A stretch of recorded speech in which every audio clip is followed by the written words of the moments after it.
Welcome back to my channel, Leonardo de Guerto. Tayo po ay magluluto ng beef steak.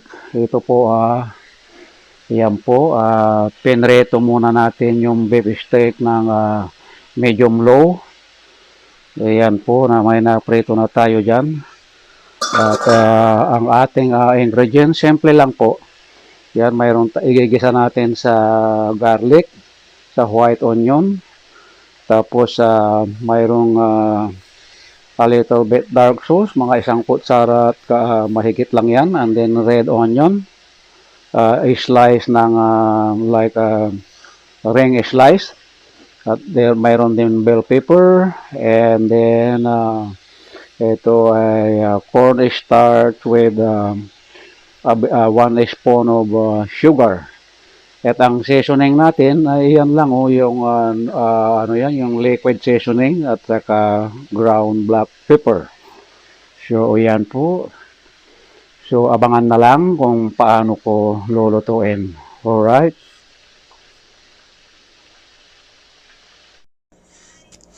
At tayo po ay bago umpisa ng magluto, na-prito na natin yung beef.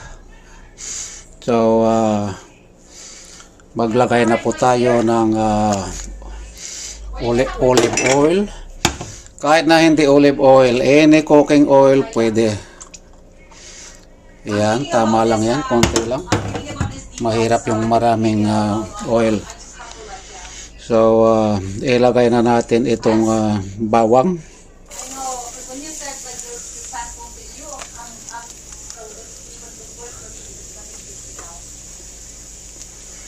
Yan, medyo mainit-init na yan, kaya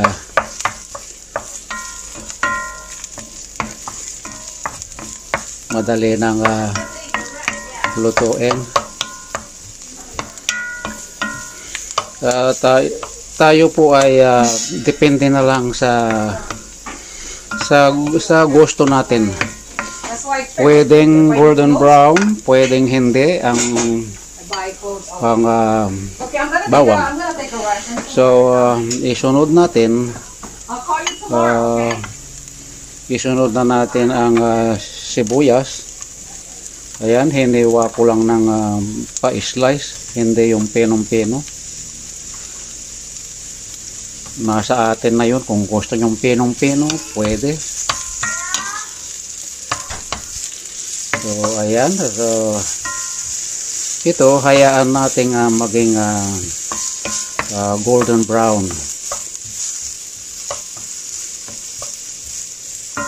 Ayan, so iwanan muna natin dyan.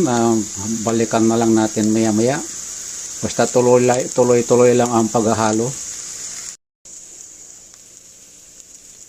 Ito, light brown na yung garlic and then onion.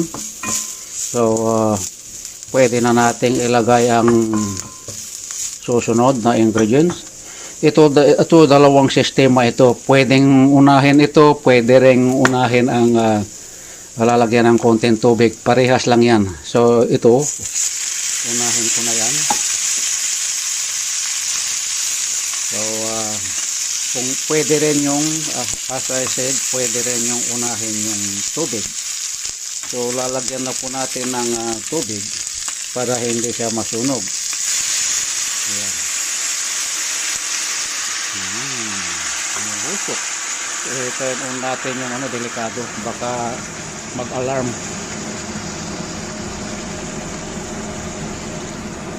Kalimutan kong dapat ay slow down ng konti. Ayan. Na-high ko yung heat. Yun, buti na lang hindi nag-alarm. So, yan po, nailagay na natin yung tubig. Ayun, kung sa tingin nyo kulang pa, pwede rin dagdagan pa, kasi pakukuluan natin yan ng at least 10 minutes. So, dagdagan natin ng konti pa. Yan po. Yan. So, pagkatapos nyan, titigman natin kasi nakamarinate dyan ng nakamarinate yan sa yung dark soya sauce, yung pangalan nito yung lemon, konting paminta, bawang, ano yan, 24 hours actually na yan na nakamarinate. Kahapon pa ito minarinate, ngayon ko lang lulutuin. So tingnan natin yung alat.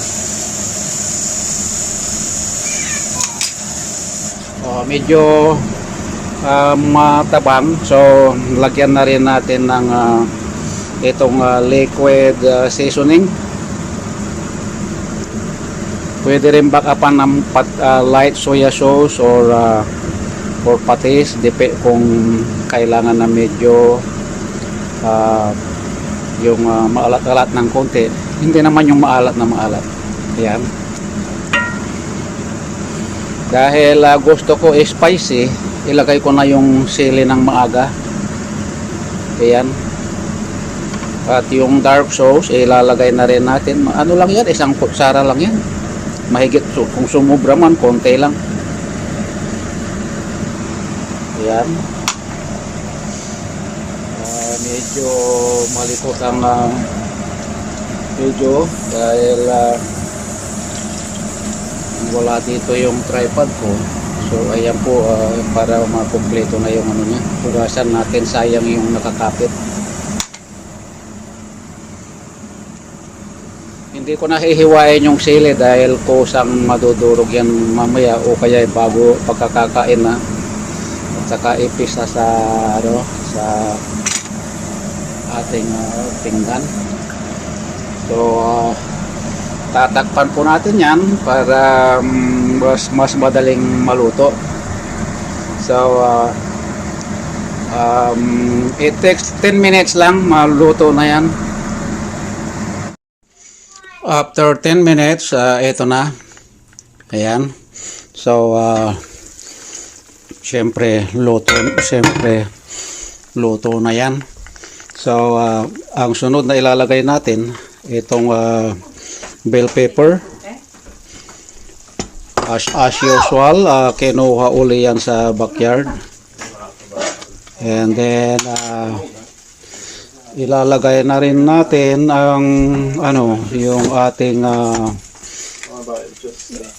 special na ingredients. Pipigaan po natin ng sunkist, fresh sunkist, instead na vinegar or lemon. Ito naman a little bit sweet.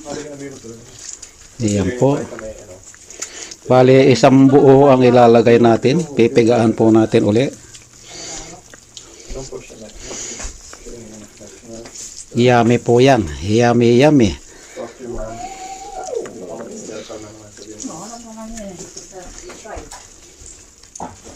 Yan po.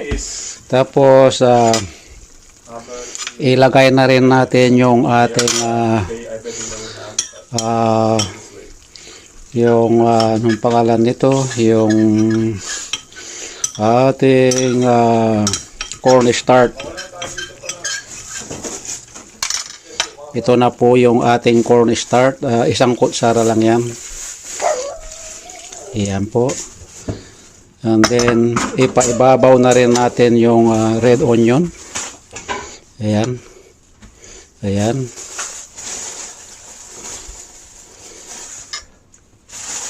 Tapos tatakpan na natin.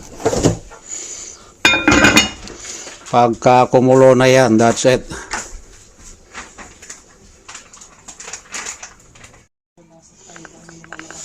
Ayan, after 3 minutes na nilagay yung ating sibuyas, luto na. Ayan, paghiwa-hiwalayin lang natin. Ayan, ganyan lang. So, okay na yan.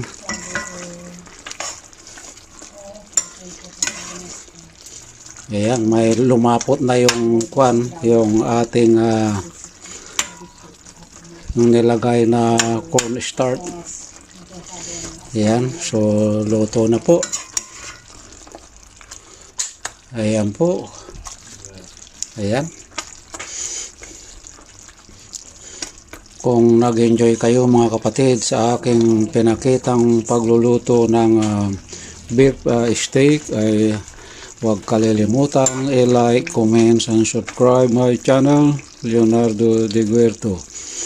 At kung hindi pa kayo updated, ay huwag kalilimutang i-click ang notification bell para updated kayo lagi sa susunod kong mga video. At siya nga pala, ito ay parang sa pagluluto rin ng pork steak. Napanood nyo na yan last time. Just a couple days ago. So, parehas lang. May konting pagkakaiba lang ang sistema. Kaya depende na po sa inyo yan. Alright, so bye-bye and see you next time. So, thumbs up tayo ulit.